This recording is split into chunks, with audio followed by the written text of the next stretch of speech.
you'll all agree with me that ethically valid consent is the heart and soul of any clinical research. And obtaining such a consent for intrapartum clinical trials is still continuing to be a challenge because intrapartum period is a very complex period, and there is paucity of evidence in literature about the clear guidelines which we need to follow while taking intrapartum consent.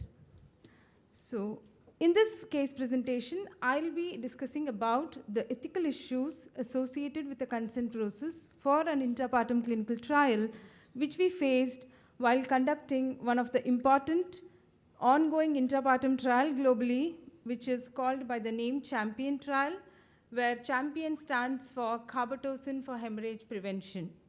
So this is a phase 3 randomized double-blind active controlled multinational multicenter non-inferiority trial using carbetocin room temperature stable molecule for prevention of postpartum hemorrhage during the 3rd stage of labor in women delivering vaginally. The main objective of this study was to determine if carbetocin RTS is similar in efficacy to oxytocin in preventing atonic PPH. This is, as I said, is an ongoing global trial, and the results of this trial will have a big impact globally because postpartum hemorrhage continues to remain the leading cause of maternal mortality across the globe, with 80 to 90% of contribution from sub-Saharan Africa and Asia-Pacific regions. Next slide.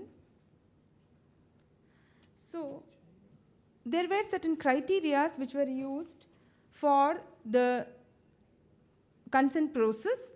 So the pre-screening criteria which were used were women with singleton pregnancy who were expected to deliver vaginally were approached in early stage of labor, defined with a cutoff of cervical dilatation of 6 centimeters equal to or less, and they should be willing to provide a consent for audiovisual recording of the entire consent process, which is applicable only in the Indian context. All the consented women were subsequently screened for trial-specific exclusion criteria, and all the consented women who continued to remain eligible for the trial were randomized in the 2nd stage of labor when the vaginal delivery is imminent to receive either a single dose of oxytocin 10 units intramuscularly or carbetocin 100 micrograms intramuscularly immediately after the delivery of the baby. Delivery of the placenta was done by controlled contraction, and all these women were observed for 60 minutes for postpartum hemorrhage using a standard brass bead drape for blood loss. Next slide. So the ethical issues which we faced while conducting this trial were two.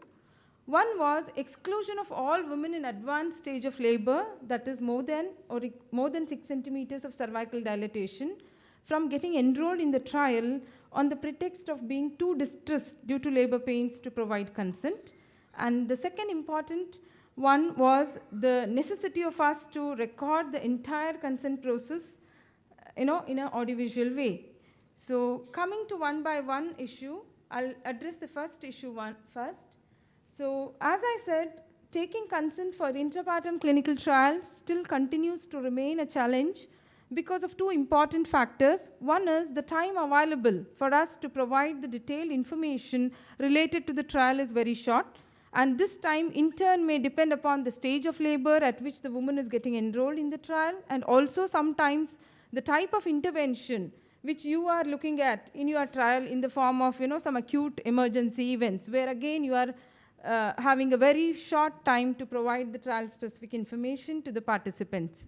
Secondly, the anxiety and distress which the woman is undergoing due to labor pains. This is the second concern which we feel it may interfere with the capacity of the woman to understand the information related to the trial, as well as to make a decision about being part of the trial. So because of these two issues, many women have been excluded, and many women are getting excluded and maybe will be excluded in future, those who are eligible to get enrolled in intrapartum trials.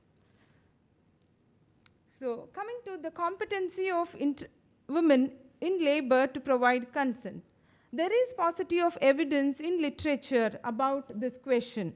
whatever available evidence is there, it revolves around the stage of labor without any scientific basis, where women in early labor, defined with a cervical dilatation cutoff of 4 to 6 centimeters, are considered competent to provide consent, and women late in labor are considered as incompetent because they are too distressed due to strong uterine contractions. But contrary to this evidence, there are so many other independent factors which influence the level of anxiety and distress experienced by laboring women, and not only the stage of labor, like the parity, the socioeconomic and educational background, the level of healthcare facility, the healthcare provider, associated medical and obstetric complications, labor analgesia, and also the stage of labor. Therefore, deciding the competency of intrapartum women on the basis of the stage of labor with an arbitrary cutoff of cervical dilatation seems unscientific and unjustifiable. So, is there any other evidence?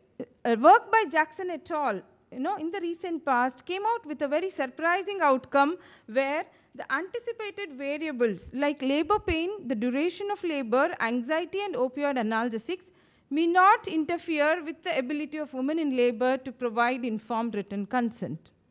So based on this evidence, we may propose that many intrapartum women may still be competent to provide informed consent even late in labor.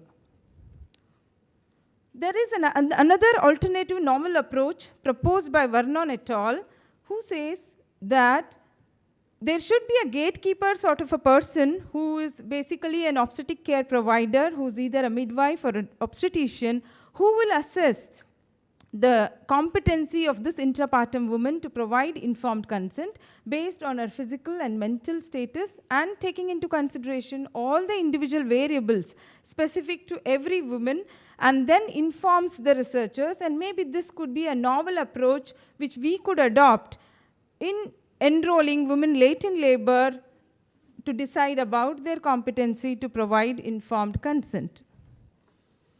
So finally, based on these evidences, we have the following conclusions.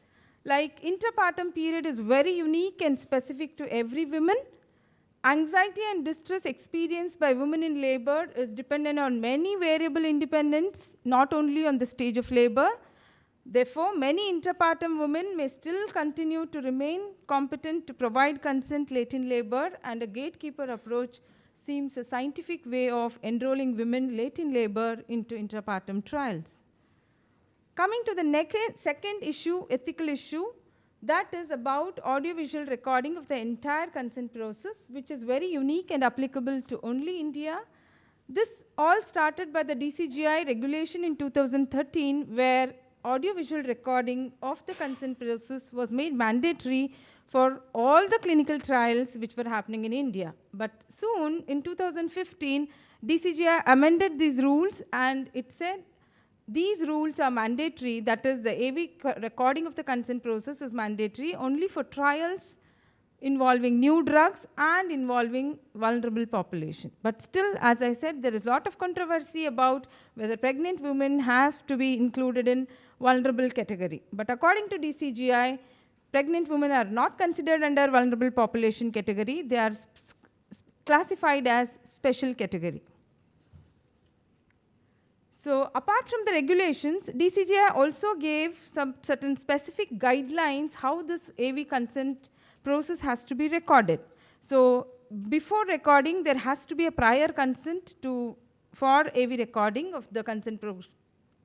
There should be a specified AV consenting recording room very close to the area of patient care, and which should be conducive for disturbance-free AV recording of the entire process of good quality.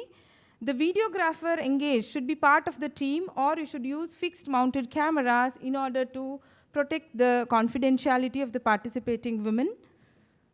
And identification of the subject or the legally acceptable representative or the impartial witness according to the protocol needs to be done by valid ID proofs during the process of AV recording. Then there should be a simultaneous capture of the facial details of all the authorized persons present during the consent process, and AV recording frame should not include any unrelated persons or patients. So with all these regulations and guidelines, this will add another concern to the already challenging process of consenting process for intrapartum trials. So this process, the entire process of audiovisual recording, may add to the anxiety and distress of women already in labor, and women may feel vulnerable with respect to maintaining the privacy and confidentiality. And in a country like India, with so much of diverse cultural, religious background, there are certain socio-cultural issues which do act as a barrier for this process. Next. So what are the final implications of this audiovisual recording process? This adds to the challenge, as I said, of obtaining intrapartum consent, and this might discourage many women to participate in intrapartum clinical trials due to issues related to privacy and socio-cultural issues. This did happen in the carbetocin trial, where our enrollment was very, very slow, very, very less because of this issue, and later we got a waiver from DCGI about AV consenting process, and then the enrollment picked up like anything. Next. So after having known about the evidences related to intrapartum clinical trial, the consenting process for intrapartum clinical trial, I have the following recommendations to make. First recommendation is in accordance with the latest RCOG guidelines 2016, which says that providing antenatal information to all the antenatal women about the trial and taking the consent and reaffirming it during the process of labor is the best and the most appropriate way to take consent. So that is the first recommendation. So I have just modified it a little bit, where it says that intrapartum women who have received relevant trial information and signed the informed consent antenatally should be eligible to reconfirm the consent by signing or orally only in acute conditions during any stage of labor, as long as they remain eligible to get enrolled in the trial as per the trial-specific inclusion criteria and competent to provide consent. The major drawback of this recommendation is it will exclude many women who have not been able to get the trial-specific information. So this seems totally unethical. You can't exclude a major chunk of population, especially in low and middle income countries, including India, where 100% antenatal coverage is not feasible yet, and women seek antenatal care from many diverse health delivery care systems. And most of the women, around 30 to 40% of the cases, report to healthcare facilities directly for intrapartum care, where such intrapartum trials are undergoing. So this is a major limitation of the first recommendation, which is the most best and appropriate as per RCOG guidelines. So in order to overcome this, we have the second recommendation, where intrapartum women who have not received the trial information antenatally should still be eligible to sign the informed consent in early labor, because all the available evidence, in all the evidences, there is no controversy about the competency of women to sign the consent in early labor.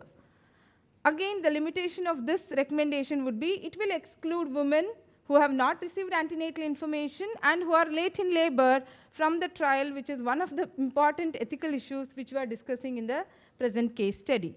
So this also seems scientifically and ethically unjustifiable, as we know there is sufficient evidence to prove that women may still be competent to provide informed consent late in labor.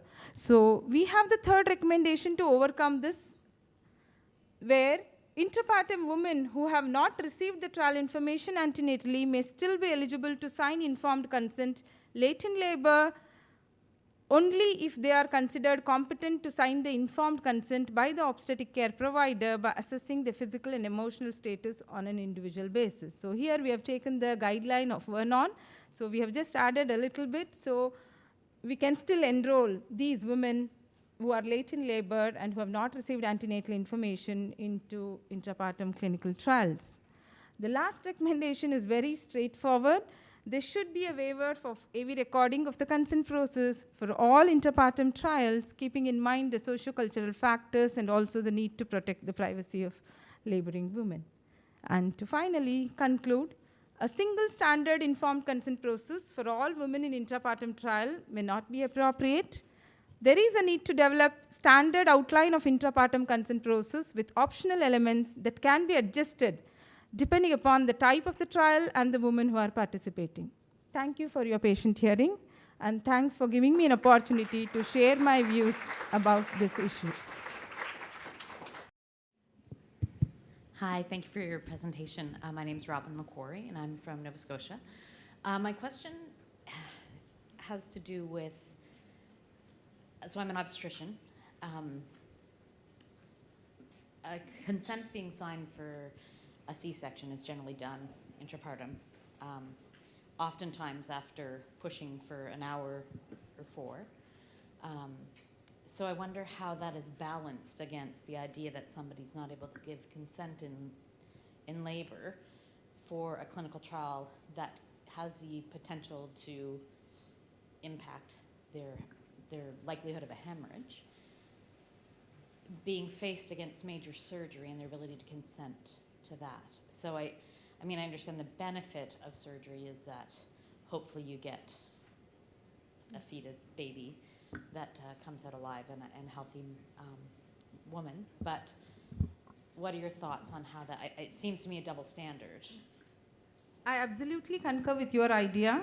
Maybe doing a cesarean section for indication is not trial, and taking consent for intrapartum trial, we need to be, we are bound by regulations.